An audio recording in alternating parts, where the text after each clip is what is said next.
Daqui 10 minutos ele está aqui e entra na conversa com a gente. Arthur, cara, tem muita gente em casa que ouve muito falar em facção criminosa, em crime organizado.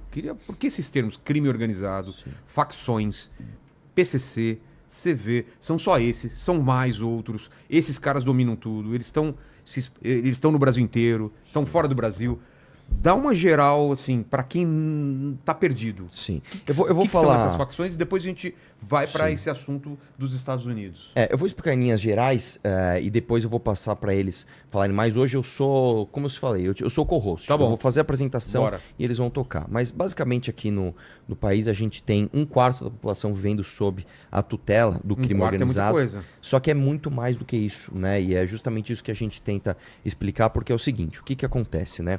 Quando a gente fala de crime organizado, a gente sempre lembra de PCC e de Comando Vermelho, né? E existe uma diferença fundamental entre os dois. E na história a gente lembra da máfia também, né?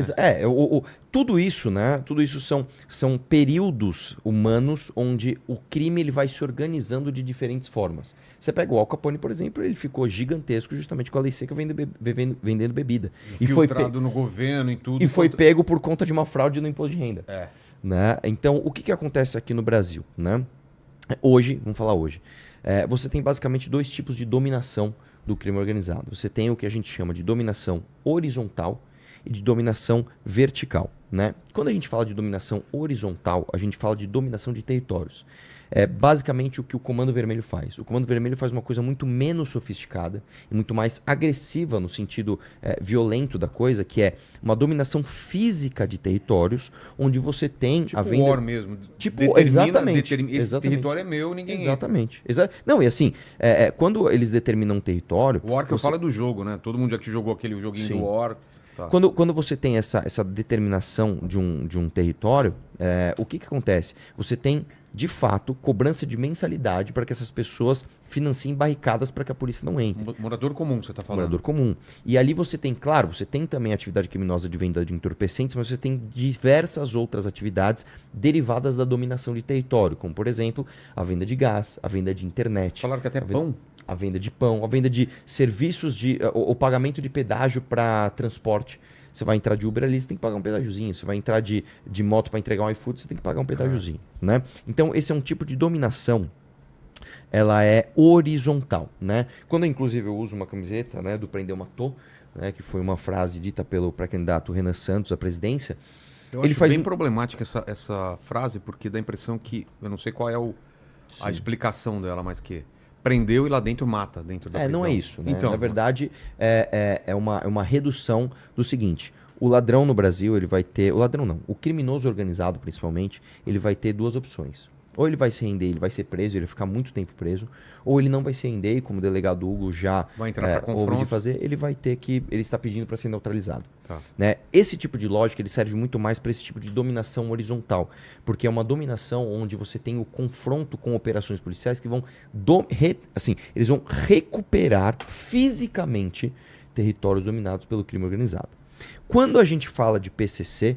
Né? A gente está falando de uma estrutura ainda mais organizada, ainda mais perigosa, porque é o tipo de dominação vertical.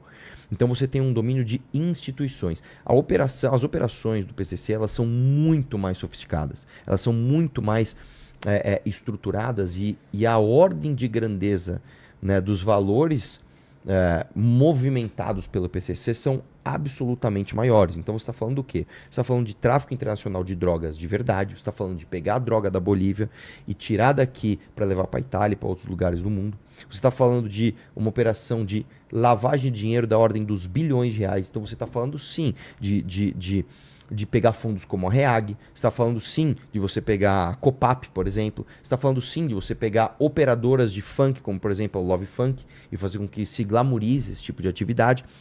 Transportadoras, né? A gente acabou de ver a doutora Deolane sendo presa justamente por isso. Você está falando de braços políticos financiados por organizações criminosas, você está falando de braços midiáticos, né? Então artistas financiados pela organização, e você está falando também de braços legais, então você está falando de advogados do crime organizado, certo? O que acontece, portanto? O PCC, isso está acontecendo no Brasil agora, está vendo a operação estruturada desculpa, o Comando Vermelho está vendo a operação estruturada do PCC, está querendo copiar. Inclusive o estado do Ceará é um estado-chave, um estado estratégico para o Comando Vermelho por causa do porto, né, de Pecém, que eles querem utilizar justamente para exportar drogas. Então, o que acontece aqui no Brasil? É muito importante que para esse tipo de combate você use inclusive inteligência, e aí sim faz ainda mais sentido a cooperação internacional, porque você está falando de quebra de sigilo, você está falando de interceptações que em territórios extranacionais você tem muito mais agilidade, inclusive, para desmantelar essas facções. E agora vamos para a segunda etapa, então, antes de estar os outros convidados aqui. O que muda um outro país, o Brasil é um país soberano, mas por que outros países podem ou não taxar ou falar que o PCC e o Comando Vermelho são terroristas? O que muda na prática para a gente? Olha, muda muita coisa, porque é o seguinte, o problema maior não é eles terem sido considerados organizações terroristas estrangeiras. O problema maior é eles terem sido considerados terroristas globais especialmente designados. Porque aí muda o jogo. Porque enquanto a capitulação americana ela é só em torno da organização terrorista estrangeira, o terrorista global especialmente designado, você ataca toda a rede de apoio. Você ataca tanto a organização quanto as pessoas que financiam, que lavam, que apoiam, que escondem. Então, inclusive, ataca o próprio americano. O próprio americano que dentro do território dos Estados Unidos apoia o grupo. E na capitulação de organização terrorista estrangeira, é só o estrangeiro, não é o americano. Então, tanto o PCC quanto o Comando Vermelho, eles foram categorizados nas duas situações. Organização terrorista estrangeira e terroristas globais especialmente designados. E aí existe uma diferença legislativa em relação a isso aí. Porque como o terrorista global especialmente designado ele é uma coisa mais gravosa, ele vem por medida executiva do presidente. Então não precisa de avaliação do Congresso. Por isso que quando o Marco Rubio anunciou, imediatamente eles viraram terroristas especialmente designados, né? Já a organização terrorista estrangeira precisa passar por uma avaliação do Congresso que demora 7 dias, do Congresso americano. E aí por isso que só vai valer a partir do dia 5, porque o Congresso americano ele pode derrubar a categorização feita pelo secretário de Estado, ou ele pode se manter silente. E aí ele se mantendo silente é aplicado de imediato, né? E a gente está falando aqui de quebrar todas as amarras que a Quinta Emenda Americana ela garante a qualquer pessoa, principalmente o cidadão americano.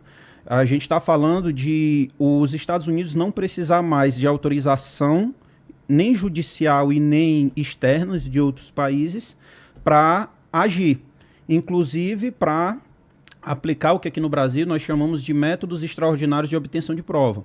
Interceptação telefônica, interceptação telemática, quebra de sigilo bancário, quebra de sigilo fiscal, bloqueio e sequestro de bens, capturas, né? E existe todo um escalonamento que vai desde ações menos gravosas até ações mais gravosas, como, por exemplo, ataques em territórios estrangeiros, que já aconteceu muito, acontece principalmente no Oriente Médio, que podem ser executados agora no Brasil. É claro que isso é a última instância de um processo que vai ser construído a partir de agora que os Estados Unidos capitularam PCC e Comando Vermelho como organizações terroristas, né? E terroristas globais especialmente designados, e também vai muito da inação do Brasil, né? Porque essa situação é preciso que a população entenda que era só questão de tempo acontecer. Por quê? A lei que regulamenta as organizações terroristas estrangeiras, ela não é de agora, ela é de 96. Ela foi promulgada pelo Bill Clinton ainda quando a gente teve o primeiro ataque no World Trade Center em 93 e teve também se eu não me engano, no Oklahoma City em 95. E aí eles fizeram essa lei justamente para eles conseguirem atacar de um modo mais duro e asfixiar financeiramente esses grupos extremistas que ameaçavam a segurança nacional americana. E aí, já em 97, que foi a primeira lista de 30 grupos né, que foram categorizados ali como terrorista, a gente já teve Farc, a gente já teve Sendero Luminoso, a gente já teve Exército da Libertação Nacional. E por que é que eu estou citando esses especificamente? Assim como a gente teve o Hezbollah, a gente teve o Hamas, né? E por que é que eu estou citando esses? Porque o Sendero Luminoso, a Farc e o ELN, né, que são as duas da Colômbia, elas são parceiros logísticos e fornecedores de drogas, tanto do PCC quanto do Comando Vermelho. E aí as pessoas precisam entender isso como um organismo inteiro. Por quê? Porque o PCC e o Comando Vermelho hoje, eles dominam a distribuição de droga sul-americana. O PCC por parte da rota Caipira, como é chamado, que vai aqui desembocar no Porto de Santos, Paraná, e o CV pela rota do norte, a rota dos Solimões, né? E aí vai escoar a droga ali pelo Pará, Amapá, Porto do Pecém e outros portos do Brasil.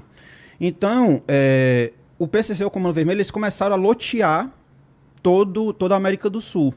A gente tem, por exemplo, grupos criminosos que são considerados grupos terroristas, como Los Choneros, lá no Equador, em que os Los Choneros são apoiados pelo PCC e os Los Lobos, que é o rival, apoiado pelo Comando Vermelho. E teve recentemente uma carnificina lá no Equador, que PCC e Comando Vermelho mandaram representantes para lá para acabar com a guerra.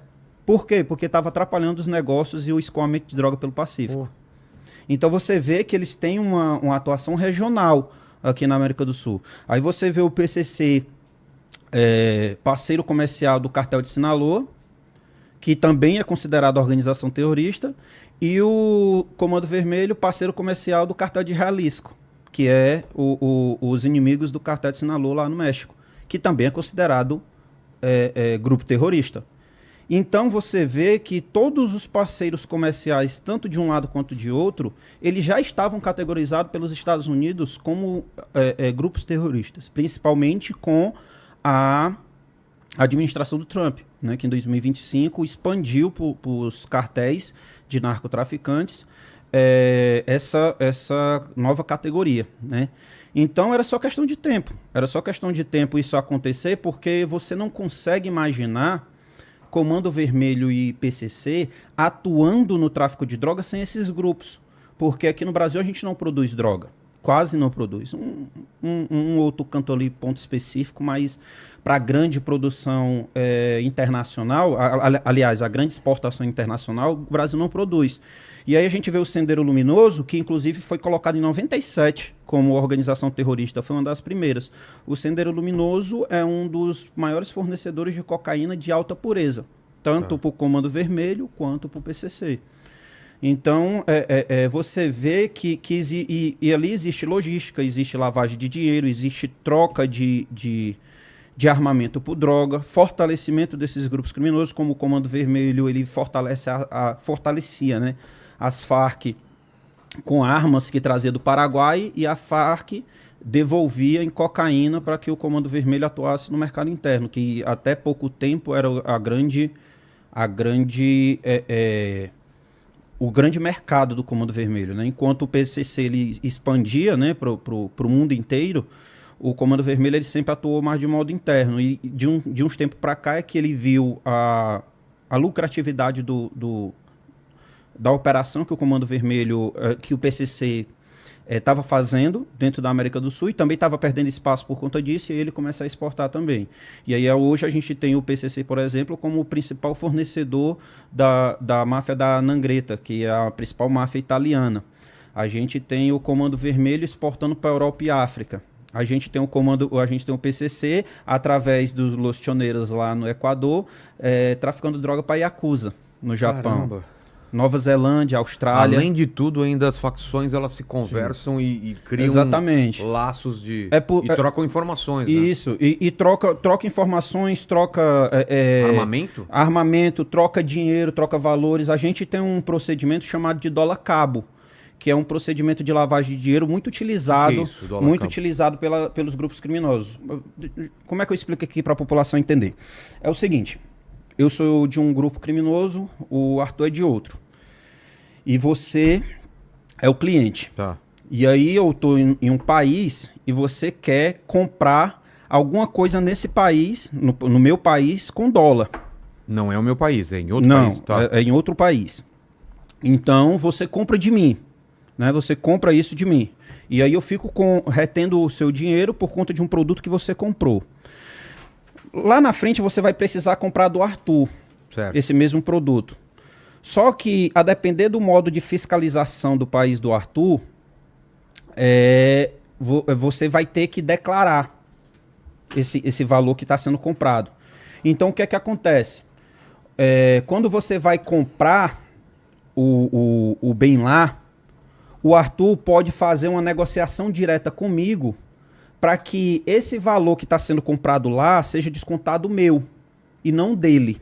Ah, tá. Fica como se fosse um crédito. Um crédito. Um crédito. E aí ele fica com esse crédito na mão. Meio que os bancos fazem entre si, né? Exatamente. É tipo um CDI do crime. É um CDI do crime. É um E aí, CDI do e aí crime, o que é que acontece? Esse dinheiro ele não transita entre Hugo e Arthur. Porque o Arthur fica com a linha de crédito comigo. Sim. E aí, quando eu precisar comprar alguma coisa no país dele, eu peço para ele comprar e ele fica com esse crédito. E quando ele precisar comprar no meu, eu compro. E aí você não tem trânsito de moedas entre os países, e aí é evasão de divisa, sonegação de imposto, ocultação de patrimônio. Porque para todos os efeitos, o Arthur tem uma casa... Vamos supor, ele está no Brasil e eu estou nos Estados Unidos.